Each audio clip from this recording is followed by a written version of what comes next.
The Cat by Mary E. Wilkins Freeman. The snow was falling, and the cat's fur was stiffly pointed with it, but he was imperturbable. He sat crouched, ready for the death spring, as he had sat for hours. It was night, but that made no difference. All times were as one to the cat when he was in wait for prey. Then, too, he was under no constraint of human will, for he was living alone that winter. Nowhere in the world was any voice calling him. On no hearth was there a waiting dish. He was quite free except for his own desires, which tyrannized over him when unsatisfied, as now. The cat was very hungry, almost famished in fact. For days the weather had been bitter, and all the feebler wild things which were his prey by inheritance, the born serfs to his family, had kept for the most part in their burrows and nests, and the cat's long hunt had availed him nothing. But he waited with the inconceivable patience and persistency of his race. Besides, he was certain.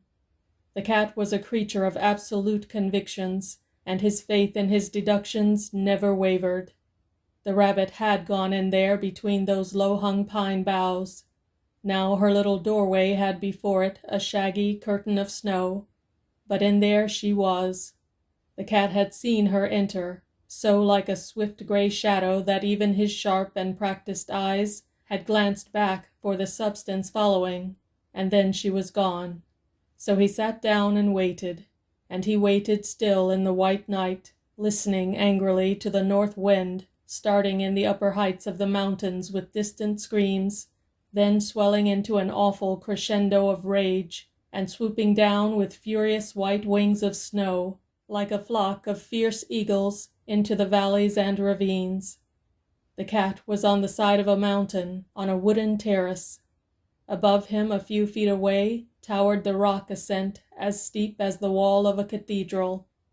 The cat had never climbed it. Trees were the ladders to his heights of life. He had often looked with wonder at the rock, and meowed bitterly and resentfully, as man does in the face of a forbidding providence. At his left was a sheer precipice. Behind him, with a short stretch of woody growth between, was the frozen perpendicular wall of a mountain stream. Before him was the way to his home. When the rabbit came out, she was trapped. Her little cloven feet could not scale such unbroken steeps, so the cat waited. The place in which he was looked like a maelstrom of the wood.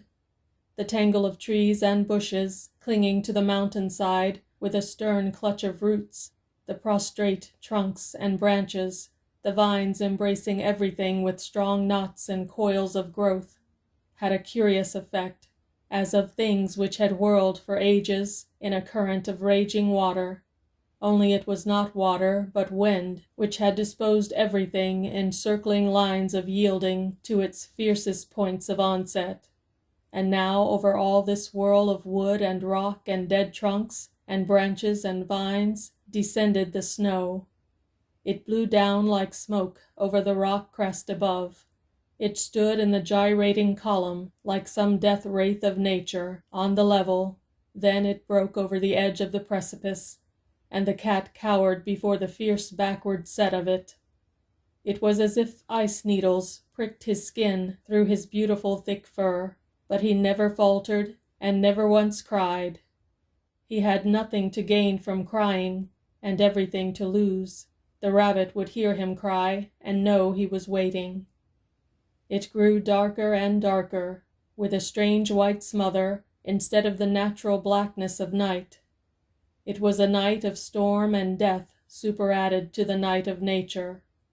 The mountains were all hidden, wrapped about, overawed, and tumultuously overborne by it, but in the midst of it waited, quite unconquered, this little unswerving, living patience and power under a little coat of gray fur. A fiercer blast swept over the rock, spun on one mighty foot of whirlwind athwart the level, then was over the precipice. Then the cat saw two eyes, luminous with terror, frantic with the impulse of flight. He saw a little, quivering, dilating nose. He saw 2 pointing ears, and he kept still, with every one of his fine nerves and muscles strained like wires. Then the rabbit was out. There was one long line of incarnate flight and terror, and the cat had her. Then the cat went home, trailing his prey through the snow. The cat lived in the house which his master had built, as rudely as a child's blockhouse, but stanchly enough. The snow was heavy on the low slant of its roof, but it would not settle under it. The 2 windows and the door were made fast, but the cat knew a way in. Up a pine tree, behind the house he scuttled, though it was hard work with his heavy rabbit, and was in his little window under the eaves, then down through the trap to the room below, and on his master's bed, with a spring and a great cry of triumph, rabbit and all. But his master was not there. He had been gone since early fall, and it was now February. He would not return until spring, for he was an old man, and the cruel cold of the mountains clutched at his vitals like a panther, and he had gone to the village to winter. The cat had known for a long time that his master was gone, but his reasoning was always sequential and circuitous. Always for him what had been would be, and the more easily for his marvelous waiting powers, so he always came home expecting to find his master. When he saw that he was still gone, he dragged the rabbit off the rude couch which was the bed to the floor, put one little paw on the carcass to keep it steady, and began gnawing with head to one side to bring his strongest teeth to bear. It was darker in the house than it had been in the wood, and the cold was as deadly, though not as fierce. If the cat had not received his fur coat unquestioningly of Providence, he would have been thankful that he had it. It was a mottled gray, white on the face and breast, and thick as fur could grow. The wind drove the snow on the windows with such force that it rattled like sleet, and the house trembled a little. Then all at once the cat heard a noise, and stopped gnawing his rabbit and listened, his shining green eyes fixed upon a window. Then he heard a hoarse shout, a halloo of despair and entreaty, but he knew it was not his master come home, and he waited, one paw still on the rabbit. Then the halloo came again, and then the cat answered. He said all that was essential quite plainly to his own comprehension. There was in his cry of response inquiry, information, warning, terror, and finally, the offer of comradeship. But the man outside did not hear him because of the howling of the storm. Then there was a great battering pound at the door, then another and another. The cat dragged his rabbit under the bed. The blows came thicker and faster. It was a weak arm which gave them, but it was nerved by desperation. Finally the lock yielded, and the stranger came in. Then the cat, peering from under the bed, blinked with a sudden light, and his green eyes narrowed. The stranger struck a match and looked about.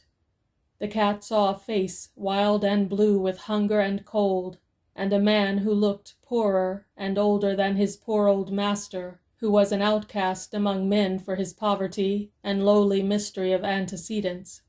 And he heard a muttered, unintelligible voicing of distress from the harsh, piteous mouth. There was in it both profanity and prayer, but the cat knew nothing of that. The stranger braced the door which he had forced, got some wood from the stock in the corner, and kindled a fire in the old stove as quickly as his half-frozen hands would allow. He shook so pitiably as he worked that the cat under the bed felt the tremor of it. Then the man, who was small and feeble and marked with scars of suffering, which he had pulled down upon his own head, sat down in one of the old chairs and crouched over the fire, as if it were the one love and desire of his soul, holding out his yellow hands like yellow claws, and he groaned. The cat came out from under the bed and leaped up on his lap with the rabbit. The man gave a great shout and start of terror and sprang, and the cat slid clawing to the floor, and the rabbit fell inertly, and the man leaned, gasping with fright, and ghastly against the wall. The cat grabbed the rabbit by the slack of its neck and dragged it to the man's feet. Then he raised his shrill, insistent cry. He arched his back high. His tail was a splendid waving plume. He rubbed against the man's feet, which were bursting out of their torn shoes. The man pushed the cat away gently enough and began searching about the little cabin. He even climbed painfully the ladder to the loft, lit a match, and peered up in the darkness with straining eyes. He feared lest there might be a man, since there was a cat. His experience with men had not been pleasant, and neither had the experience of men been pleasant with him. He was an old wandering Ishmael among his kind. He had stumbled upon the house of a brother, and the brother was not at home, and he was glad. He returned to the cat and stooped stiffly and stroked his back, which the animal arched like the spring of a bow. Then he took up the rabbit and looked at it eagerly by the firelight. His jaws worked. He could almost have devoured it raw. He fumbled, the cat close at his heels, around some rude shelves and a table, and found, with a grunt of self-gratulation, a lamp with oil in it. That he lighted. Then he found a frying pan and a knife, and skinned the rabbit and prepared it for cooking, the cat always at his feet. When the odor of the cooking flesh filled the cabin, both the man and the cat looked wolfish. The man turned the rabbit with one hand and stooped to pat the cat with the other. The cat thought him a fine man. He loved him with all his heart, though he had known him such a short time, and though the man had a face both pitiful and sharply set at variance with the best of things. It was a face with the grimy grizzle of age upon it, with fever hollows in the cheeks, and the memories of wrong in the dim eyes, but the cat accepted the man unquestioningly and loved him. When the rabbit was half cooked, neither the man nor the cat could wait any longer. The man took it from the fire, divided it exactly in halves, gave the cat one, and took the other himself. Then they ate. Then the man blew out the light, called the cat to him, got on the bed, drew up the ragged coverings, and fell asleep with the cat upon his bosom. The man was the cat's guest all the rest of the winter, and winter is long in the mountains.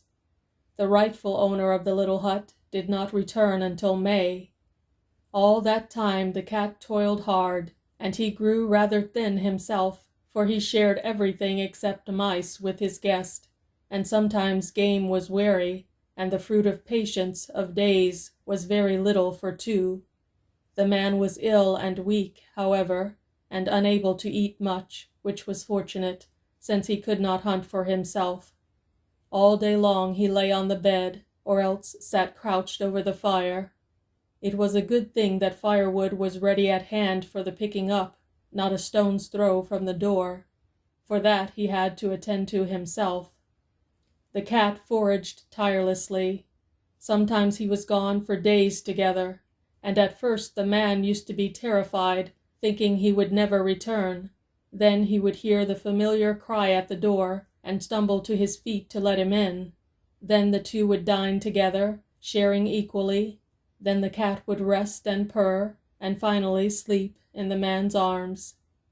Toward spring the game grew plentiful. More wild little quarry were tempted out of their homes, in search of love as well as food.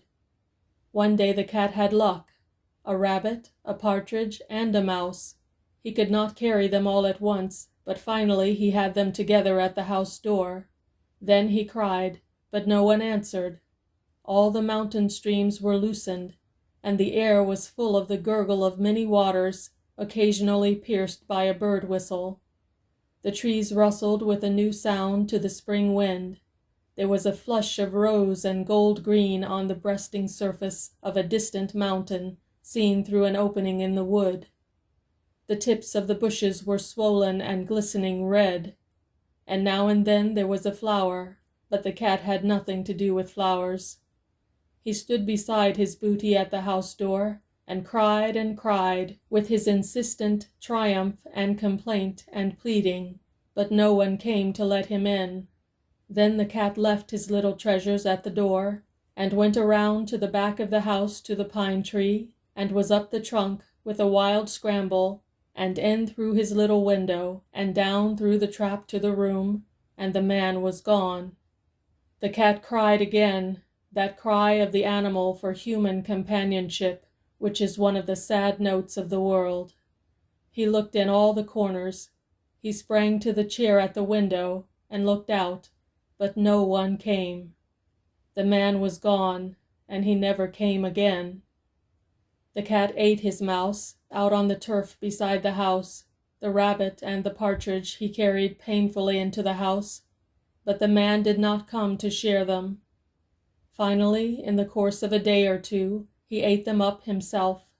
Then he slept a long time on the bed, and when he waked, the man was not there. Then the cat went forth to his hunting grounds again, and came home at night with a plump bird, reasoning with his tireless persistency, in expectancy that the man would be there. And there was a light in the window, and when he cried, his old master opened the door and let him in. His master had strong comradeship with the cat, but not affection. He never patted him like the gentler outcast, but he had a pride in him and an anxiety for his welfare, though he had left him alone all winter without scruple. He feared lest some misfortune might have come to the cat, though he was so large of his kind, and a mighty hunter. Therefore, when he saw him at the door, in all the glory of his glossy winter coat, his white breast and face shining like snow in the sun, his own face lit up with welcome, and the cat embraced his feet with his sinuous body, vibrant with rejoicing purrs. The cat had his bird to himself, for his master had his own supper already cooking on the stove. After supper the cat's master took his pipe, and sought a small store of tobacco which he had left in his hut over winter. He had thought often of it. That and the cat seemed to be something to come home to in the spring. But the tobacco was gone, not a dust left. The man swore a little in a grim monotone, which made the profanity lose its customary effect. He had been and was a hard drinker. He had knocked about in the world until the marks of its sharp corners were on his very soul, which was thereby calloused, until his very sensibility to loss was dulled. He was a very old man. He searched for the tobacco with a sort of dull combativeness of persistency. Then he stared with stupid wonder around the room. Suddenly many features struck him as being changed. Another stove lid was broken. An old piece of carpet was tacked up over a window to keep out the cold. His firewood was gone. He looked, and there was no oil left in his can. He looked at the coverings on his bed. He took them up, and again he made that strange, remonstrant noise in his throat. Then he looked again for his tobacco. Finally he gave it up. He sat down beside the fire, for May in the mountains is cold. He held his empty pipe in his mouth, his rough forehead knitted, and he and the cat looked at each other across that impassable barrier of silence which has been set between man and beast from the creation of the world. End of The Cat by Mary E. Wilkins Freeman.